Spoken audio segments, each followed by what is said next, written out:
Hi hello welcome to Kavya's diary ఒప్పంద వివాహం episode 8 writer Kavya. ఏమైందని అంత సింపుల్గా అంటావేంటే? ఆయనకి మామూలుగానే ఆడవాళ్ళంటే పడదు, పైగా మీ ఇద్దరికి గొడవ అయ్యింది అంటున్నావు. ఖచ్చితంగా నీ మీద పగ తీర్చుకోవడానికే జాబ్ ఇచ్చారు ఆయన, అంది మానస. ఆయన ఎలా ఇచ్చినా నాకిప్పుడు ఉన్న పరిస్థితుల్లో జాబ్ అవసరమే అని మానసతో చెప్పి, అయినా ఆయనకి ఆడవాళ్ళంటే పడదు కాబట్టి ఎటువంటి ప్రాబ్లం లేదు అని అనుకుంది మనసులో. సర్లే, కాస్త జాగ్రత్త అని చెప్పి కాసేపు పిచ్చాపాటి మాట్లాడుకుని టైం చూసుకుని అమ్మో అనుకుని ముగ్గురు వర్క్లో పడ్డారు. హాసిని వర్క్ చేసుకుంటూ ఉండగా రంగా వచ్చి 3 పెన్ డ్రైవ్లు తెచ్చి, ఇదిగో అమ్మాయి అన్నాడు. ఏంటి బాబాయ్ అంది హాసిని. ఏమన్నావమ్మా అడిగాడు రంగా కళ్ళజోడు సరిచేసుకుంటూ. తనేమని పిలిచింది గుర్తించి, సారీ బాబాయ్ కాదు సార్, ఫ్లోలో వచ్చేసింది అలా అంది హాసిని. పర్వాలేదమ్మా, నన్ను నీ బాబాయ్ అని అనుకో అని తలనిమిరి, మనమిద్దరం ఉన్నప్పుడే ఇలా పిలువు తల్లి, సార్ ఉన్నప్పుడు పిలిస్తే పొద్దున్న రాహుల్ వాకౌట్ చేసినట్లు చెయ్యాలి మనం అన్నారు. సరే బా అని నెత్తి కొట్టుకుని సరే సార్ అని అంది. సంతోష్ సార్ ఈ పెన్ డ్రైవ్లు ఇచ్చారు. ఇవి లాస్ట్ మంత్ వచ్చిన ప్రాజెక్ట్స్. ఆ రాహుల్ సగం సగం వర్క్ చేశాడు. ఇందులో యాడ్ షూట్ ఎడిటింగ్ ఇది కంప్లీట్ అవ్వలేదు. ఇవి నిన్ను ఈవినింగ్ లోపు కంప్లీట్ చేయమని చెప్పారు అని వెళ్ళిపోతాడు రంగా. తిట్టినవాడు బాగానే వెళ్ళిపోయాడు. వెధవ, వాడి వర్క్ అంతా నాకిచ్చి చచ్చాడు ఈ హింసరాజు.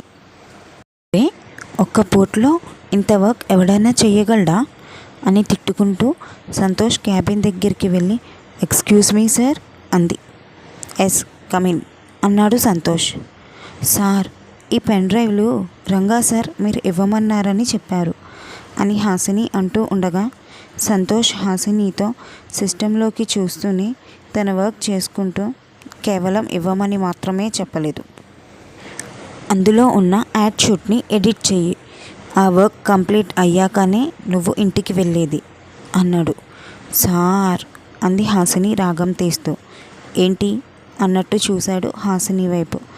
నా వర్క్తో పాటు ఇంత వర్క్ అంటే అది కూడా ఈవినింగ్లోగా అంటే అవ్వదు సార్, ప్లీజ్ సార్ అంది హాసిని. ఎక్కడ పడితే అక్కడ పిచ్చాపాటి కబుర్లు చెప్పుకునే బదులు నీ వర్క్ నువ్వు చేసుకుంటే అయిపోతుంది అన్నాడు సంతోష్. క్యాంటీన్లో కబుర్లు చెప్పడం చూసాడా ఏంటి? అయినా అది లంచ్ టైం కదా, అప్పుడు కూడా వర్క్ చేయాలా అనుకుంది మనసులో. ఏంటి గొడ్లగోబలా చూస్తూ నుంచున్నావు? వెళ్ళి వర్క్ చేయి, టైం వేస్ట్ చేయకు అన్నాడు సంతోష్.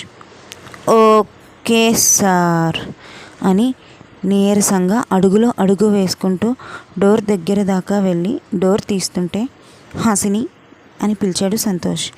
వెంటనే పళ్ళు మొత్తం కనపడేలా నవ్వుతూ, ఈ వర్క్ రేపు చెయ్యమన్నా సార్ అని అడిగింది ఆశగా. ఈరోజు నైట్ ఇంటికి వెళ్ళాక నైట్ అవుట్ చేసి మొత్తం వర్క్ కంప్లీట్ చేయి.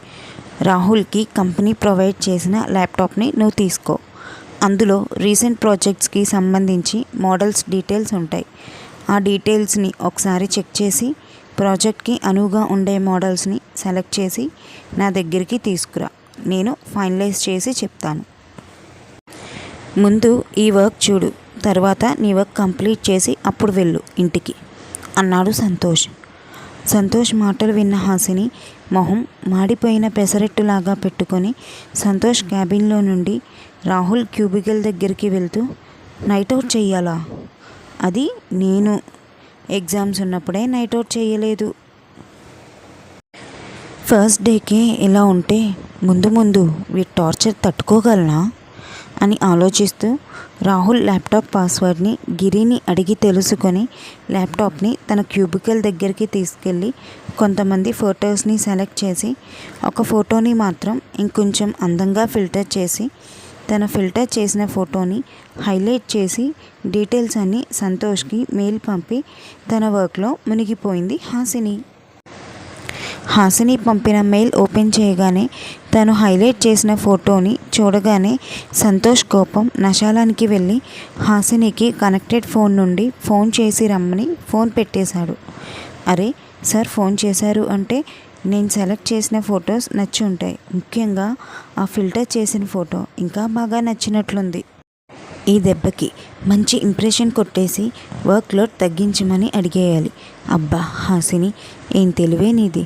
నీ టైం బాగోక ఇక్కడ ఉన్నావు, కానీ అదే ఏ పాలిటిక్స్లోనూ అడుగుపెట్టుంటే సీఎం రేంజ్ తెలివితేటలు నీవి అని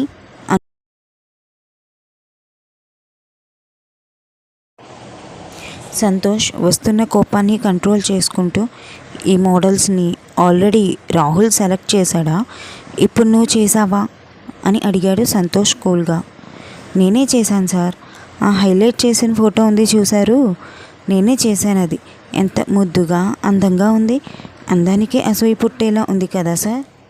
చిన్ని చిన్ని కళ్ళు, అందమైన చిరునవ్వు, వెన్నెలతో పోటీ పడే అని హాసిని మాటలు పూర్తయ్యేలోపు హాసిని చెంపను చెల్లుమనిపించాడు సంతోష్.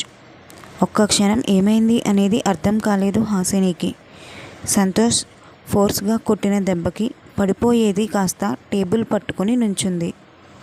సరిగ్గా సంతోష్ హాసినిని కొడుతున్నప్పుడు సంతోష్ కోసం రంగా వచ్చాడు అక్కడికి. హాసినికి కన్నీళ్లు కారిపోతున్నాయి. సార్ ఏమైంది అని కాస్త బిక్కుబిక్కుమంటూనే అడిగాడు రంగా. ఇంకొకసారి ఈ దరిద్రాన్ని నా ముందు కనిపించనివ్వకండి అని అంటూ హాసిని ఫిల్టర్ చేసిన ఫోటోని చూపిస్తూ చెప్పి, ఈ ఆఫీస్కి ఉండే కొన్ని ముఖ్యమైన రూల్స్ అండ్ రెగ్యులేషన్స్ ఏమిటో, తన చేయాల్సిన వర్క్ దాటకూడని హద్దులు అన్నీ వివరంగా చెప్పు రంగా అని క్యాబిన్ నుండి బయటికి వెళ్ళిపోయాడు సంతోష్. రంగా హాసిని దగ్గరికి వెళ్ళి వాటర్ బాటిల్ ఇచ్చి తాగమ్మా అన్నాడు. వద్దు బాబాయ్ అంది హాసిని. చూడు తల్లి, నువ్విప్పుడు ఫిల్టర్ చేసిన ఫోటో ఉందే, నిజానికి ఆవిడితో ఒక్క ఫోటో దిగే ఛాన్స్ వచ్చినా చాలు అని ఎగబడతారు. కానీ సార్ మాత్రం ఎందుకో తెలీదు, ఎవ్వరూ ఈ మోడల్ని రిఫర్ చేసినా యాడ్ చెయ్యమని బతిమాలినా ఆ ప్రాజెక్ట్ వదులుకుంటారే కానీ కన్విన్స్ అవ్వరు. కారణం తెలీదు. సంతోష్ సార్ గురించి పూర్తిగా తెలిసిన వ్యక్తి శివ సార్. నిన్నెందుకు కొట్టారో, ఆయన ఎందుకు బాధతో కోపాన్ని మోస్తూ బయటికి వెళ్ళిపోయారో తెలుసుకోవాలి అనిపిస్తే శివ సార్ని అడుగమ్మా అని చెప్పి వెళ్ళిపోయాడు రంగా. హాసిని బాధని దాస్తూ తన క్యూబికల్కి వెళ్ళి రంగా మాటల్లో ఏదో నిజం దాగుందని అర్థమై ఆ నిజాన్ని తెలుసుకోవాలని అనుకుని వర్క్పై దృష్టి పెట్టడానికి ప్రయత్నించింది. హాసిని ప్రయత్నంలోనే మధ్యాహ్నం కరిగి సాయంత్రం వచ్చింది. మధ్యాహ్నం వెళ్ళిన సంతోష్ తిరిగి ఆఫీస్కి రాలేదు. హాసిని స్కూటీ షెడ్కి పంపిస్తానని శివ చెప్పిన మాటలు గుర్తొచ్చి శివకి ఫోన్ చేసి రమ్మంది. శివ రాగానే కందిపోయిన హాసిని బుగ్గ మీద ఉన్న చేతి వేళ్ళ ఆనమాలు చూసి ఏమైందమ్మా అని కంగారుగా అడిగాడు. జరిగినది మొత్తం చెప్పి, ఆ అమ్మాయి ఎవరు, ఆ ఫోటోను చూడగానే సంతోష్ సార్కి ఎందుకంత కోపం వచ్చింది, నాకు తెలుసుకోవాలనుంది. సార్ కొట్టినప్పుడు కేవలం కోపం మాత్రమే కనపడలేదు, నాకు ఏదో చెప్తాను హాసిని. నువ్విప్పుడు చూస్తున్న సంతోష్ అసలైన సంతోష్ కాదు. 5 సంవత్సరాల క్రితం సంతోష్ జీవితంలో సంతోషాన్ని లాక్కెళ్ళిపోయి వాడిని శూన్యంలోకి నెట్టేసి చీకటి మిగిల్చిన రాక్షసి ఆ యామిని. అదే నువ్వు ఫిల్టర్ చేసిన ఫోటోలో అమ్మాయి. సంతోష్ ఫస్ట్ లవ్ ఈ యామిని. అండ్ సంతోష్కి లవ్ అనే పదం మీద, ఆడవాళ్ళ మీద నమ్మకం కోల్పోయేలా చేసిన అమ్మాయి తను. ఇది ఫ్రెండ్స్ ఇవాళ ఇంకో అప్డేట్. ఎలా ఉంది, మీకు నచ్చింది అని అనుకుంటున్నాను. ఎలా అనిపించింది అనేది నాకు కామెంట్లో తెలపండి. అండ్ మరి సంతోష్ని ఇంత సీరియస్గా చేసిన ఆ పాస్ట్ ఏంటి అనేది తర్వాత ఎపిసోడ్లో చూద్దాము. అండ్ అలాగే పూజ గారు నిన్న కామెంట్ చేశారు, thank you very much, thanks a lot. మీరు అడిగారని నేను ఇంకొక ఎపిసోడ్ చేశాను. మ్యాక్సిమం డైలీ 2 పెట్టడానికి ట్రై చేస్తాను, బట్ ఫోన్ కొంచెం ప్రాబ్లం ఉంది. అది క్లియర్ అయిపోగానే డైలీ అయితే 2 చేస్తాను. అండ్ లక్ష్మి గారు చాలా థ్యాంక్స్ అండి. స్వాతి గారు చెప్పారని మీరు ఫాలో చేసుకున్నారు. స్టోరీ కూడా బాగుంది అని చెప్పారు. అలాగే మా పాపని కూడా అడిగారు. చాలా థ్యాంక్స్ అండి. మా పాప అయితే బాగుంది, చాలా అల్లరి చేస్తుంది, బాగా విసిగిస్తుంది. స్వాతి గారు మీకు వన్స్ అగైన్ చాలా థ్యాంక్స్ అండి. ఇలాగే నా స్టోరీని సపోర్ట్ చేస్తూ ఇంకా ఆదరిస్తారు అని ఆశిస్తున్నాను.